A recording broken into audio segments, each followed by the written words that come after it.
السلام علیکم ناظرین، ہدف ٹی وی میں آپ سب لوگوں کو خوش آمدید۔ شہری بیوٹی سیلون کے خلاف عدالت چلا گیا۔ کراچی کے شہری نے زمزمہ میں سیلون کے خلاف کنزیومر پروٹیکشن کورٹ جنوبی میں درخواست دائر کر دی۔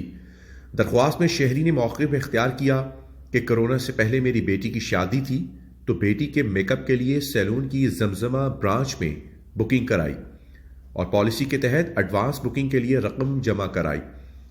شہری کا کہنا ہے کہ جیسے ہی لاک ڈاؤن ہوا تو سیلون بھی بند ہو گیا اور سیلون بند ہونے کی صورت میں بیٹی کی شادی سادگی میں کی، لیکن جب پیسے واپس لینے گیا تو سیلون انتظامیہ نے منع کر دیا اور سیلون مالکان نے یہ کہا کہ پیسے کی صورت واپس نہیں کیے جائیں گے۔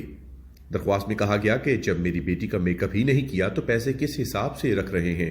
شہری نے درخواست میں استدعا کی کہ سیلون والوں نے بدتمیزی کی، قانونی کارروائی کی جائے اور بیوٹی سیلون پر بھاری جرمانہ عائد کیا جائے۔